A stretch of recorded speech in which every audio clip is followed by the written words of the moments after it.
Everyone's gone crazy. Everyone should get out of here. We'll never wake up. But I was right, my precious. You are invincible. Precious? What's his precious? A miracle machine. Definitely not impossible. I think he's referring to that machine. What a drunkard. Oh, goodness. The smell of alcohol. Mein Fräulein, please allow me to fan the fumes away with my wings. Oh, excellent. Please, fan them away from me, too. Certainly. I've checked the surroundings, but there's no one else here. Isn't that strange? The Fatui is a big organization, but he's the only one left at this camp. What's more, we didn't even see him the last time we were here. Even the larger gentleman from the first time is missing. I think they must be hiding somewhere. As for why they may be hiding, I'm afraid we'll have to ask him. But he's as drunk as tone-deaf Bard. Should we wait for him to sober up? Cleanse him with the holy spring of punishment. Mein Fräulein means to splash him with water. Ooh, sounds like a good idea. Let's try.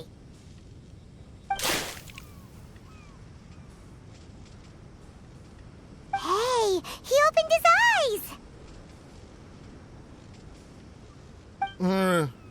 Huh? Hey, are you one of the Fatui? Can you tell us what happened here and what that machine is for?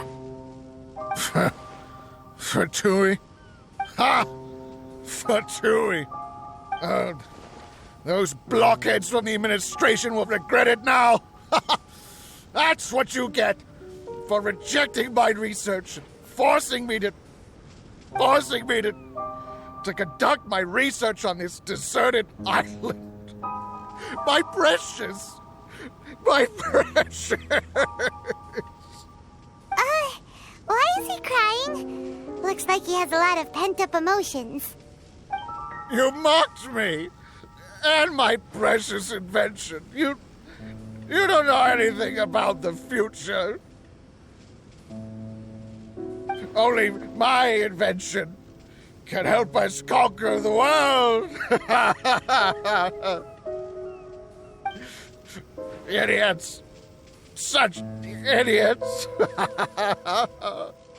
Ow! Don't hit me. I won't blow up the lab again. I'm sorry. I didn't mean to. This man's gone insane. There's no way we can communicate with him. He wasn't like this when we first met him. It looks like the effects have grown worse, to the point of driving him mad. My manuscript. My manuscript. Only that can save. Manuscript? Where is it? Don't yell at me. Don't yell at me. Official, don't yell at him. Then I'll... Let me try.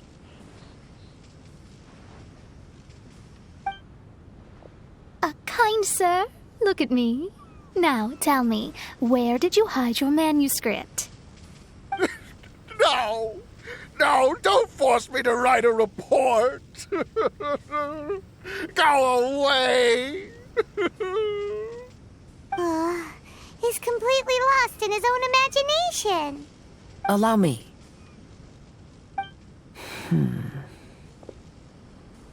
Please excuse me.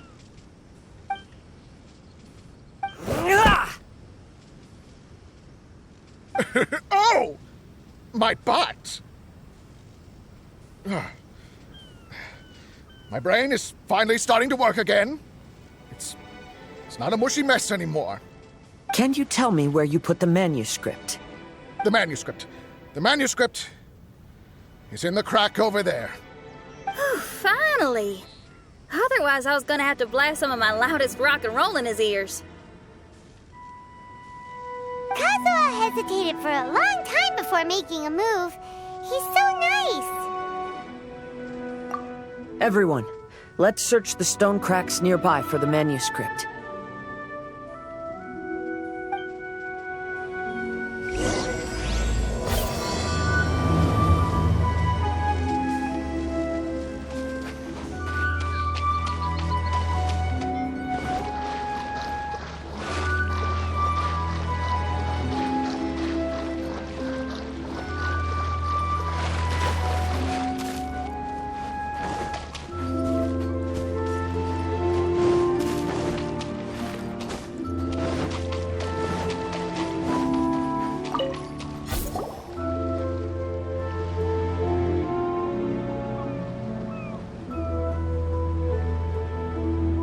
Found it!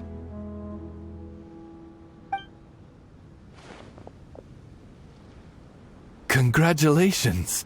We found the key to solving the problem. Let me see.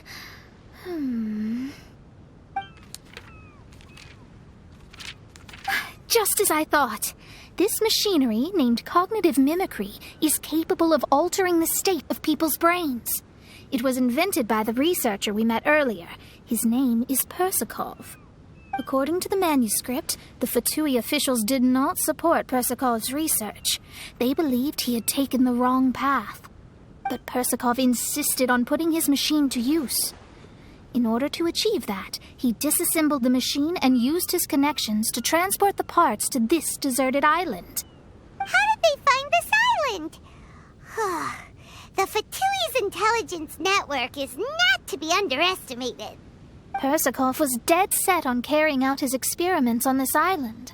Most of his subjects were junior Fatui soldiers who all signed a waiver beforehand. It looks like they really thought this machine would benefit the Fatui. How does the machine work? That's most likely top secret. The manuscript didn't reveal any details, but Persakov did mention that the machine was modeled after the power of a god. Does that mean there's a god connected to these dreamlike mirages and the Fatui found a way to research it? Clearly. Otherwise, they wouldn't have been able to reproduce the god's power. Anyway, Persakov's experiment did not go as planned. The machine broke down just days after it was activated. They tried to fix it, but the technologically illiterate Fatui soldiers completely ruined the machine. Even its most important component of all, the crystalline cores, got ejected and disappeared. A testament to the importance of maintenance in all aspects of life. I believe we can all learn something from this. Persakov may be a mad scientist, but he didn't want to see his subordinates suffer. Besides, if he didn't solve the problem, he would end up going insane as well. As a last resort, Persakov went out on his own to look for the cores. But he was just a sickly researcher, unfit for the task. He had to give up. Then, Persakov went searching for the soldiers who had gone mad and strayed from the group, and took them to a hidden cave. I think that was where they were at the day we arrived on this island. Persakov was taking a strong Fatui soldier somewhere. Yes, it took Persakov all of his strength to get all the missing soldiers into the cave. He tried to snap them out of it with music and poetry, but nothing worked. We came here once, but there was no one around. Come to think of it, that must have been the day Persakov was busy gathering the soldiers into the cave. There's good news and bad news written on the last few pages. The good news is, Persakov managed to figure out the location of the crystalline cores by piecing together the snippets of information he could get from the delirious soldiers. The bad news is Persakov failed to revive them and eventually succumbed to the device's influence himself. The last few pages of the manuscript are just unintelligible drunken scribbles. It appears that the responsibility for this issue now falls to my retainers and I. There's a map in the manuscript. The markings should indicate the locations of the crystalline cores.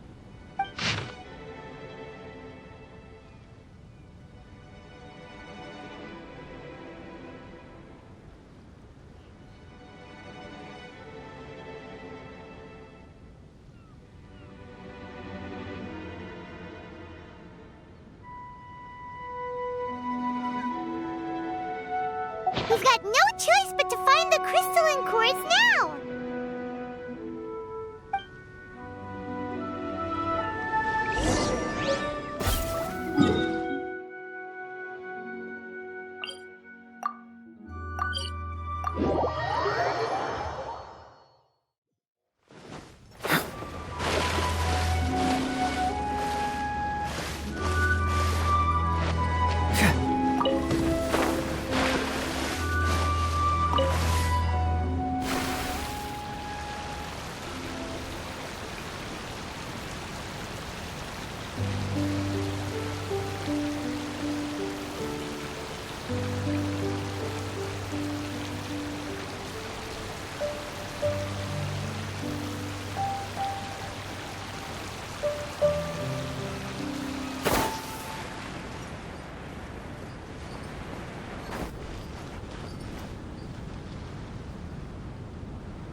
This should be one of the crystalline cores mentioned in the manuscript.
We've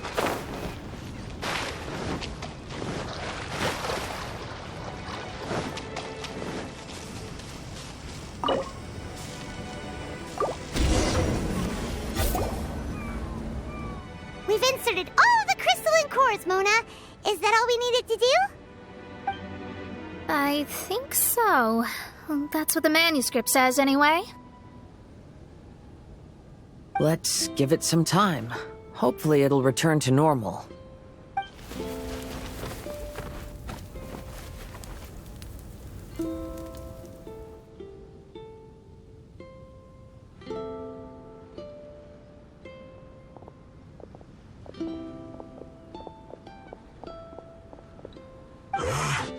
Someone's in our camp. Hey, who are you people? Hold on. Look at the machine. Is it fixed? What? But Mr. Persikov is still lying on the ground over there. We're the ones who fixed the machine! Yeah, you're welcome! We could have had a nice, relaxing vacation if all of this hadn't ended up occupying so much of our time. Apologize to me and my retainers at once. Huh? Oh no, I'm out of here. Hey! Don't leave me here on my own. Mr. Persikov's still there. We need to save him. Those two definitely seem a little more lucid now. It looks like we succeeded. Yay! Let's get out of here then! Paimon wants to spend the rest of this vacation back at our own camp. Yeah, but it feels like our camp now. Kinda like our temporary home. Then perhaps we should call it the Embassy of the Imanakreich and Dodoland. Huh? No! That's too many words! Paimon would prefer something easy to remember. Come on, let's go home now.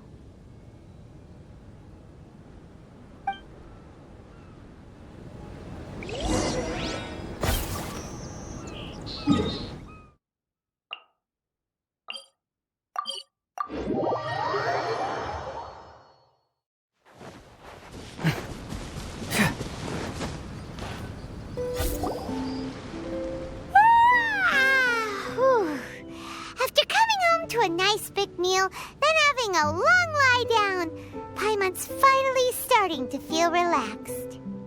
Is the hospitality of the Imanakreich to thy liking? Paimon's loving it. Wonderful. Main Fräulein invited you all here not only to witness the arrival of our Holy Land, but most importantly, she wished that you could all relax and enjoy the summer.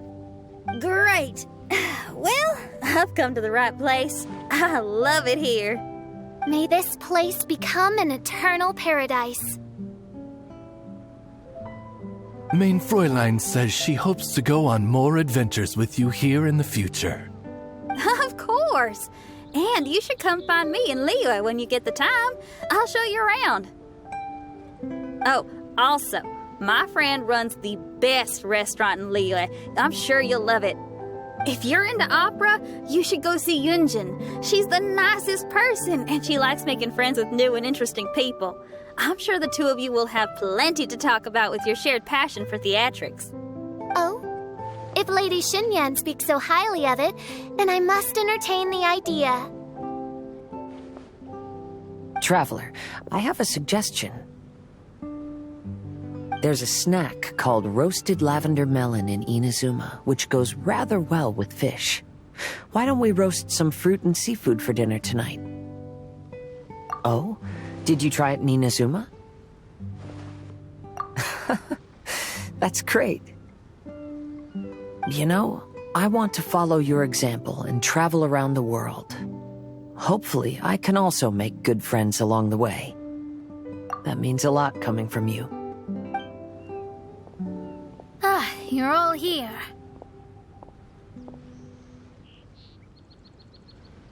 I've noticed an issue. Although we've fixed the machine, as you can see, the mirages on the islands have still not disappeared. I've noticed that too. But considering it took some time for the mirages to appear, it may also take some time for them to disappear.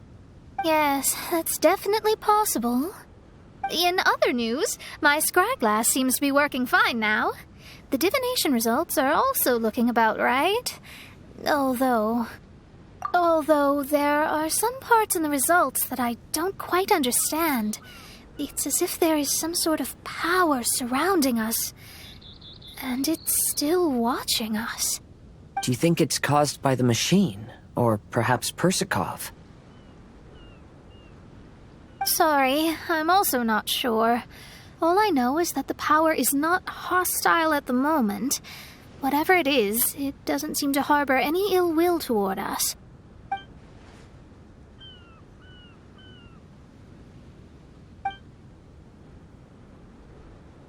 Well, although there's nothing left to disturb us and we can finally kick back and enjoy our vacation, we still ought to be cautious while we're on these islands.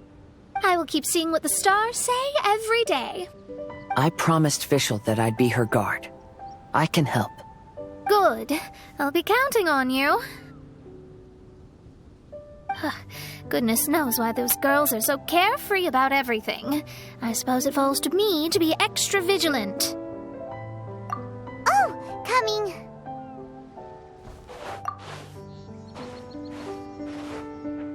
Oh, so we're gonna call the tone-deaf bard, right?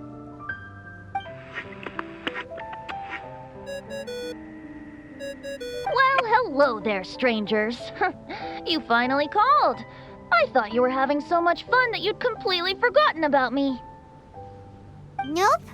Oh, tone-deaf bard, a whole bunch of really strange things happened. A strange machine that can imitate the power of a god? Wow. I didn't know the Fatui had plans like that. Their imaginations are truly running wild. So, judging from your tone, it sounds like you don't know any more about this than we do. Alas, I am but a humble bard who sings for his Mora in the tavern. Why would I know anything about it? Ugh, so annoying. But other than that, did you two have fun? We did! We ate a lot of yummy food and saw loads of amazing things! It was really cool! That's good.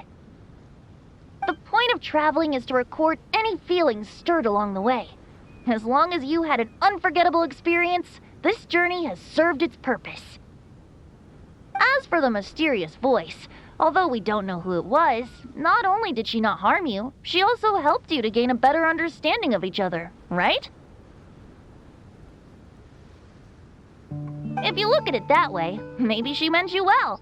I mean, if she was able to intercept Alice's communication tool, I'm sure she's also plenty capable of attacking you. Tone-deaf bard is right. I'm glad to bring you some peace of mind. Just enjoy your vacation to the fullest, and don't forget to tell me all about the marvelous mirages when you get back. I want to record all these beautiful memories and turn them into ballads. Every summer will become an unforgettable song. Then I'll just wait for your return. Happy vacationing! If tone-deaf bard thinks it's okay, then maybe there's nothing to worry about. After all, tone-deaf bard is still a god. We should probably trust him. Let's head back. We don't want to keep everyone waiting. Hold on. Didn't Fischl say earlier that she's going to catch some crabs? Oh, Paimon wants to go too! Now you have solved the mystery. Doesn't it make you feel happy? Satisfied?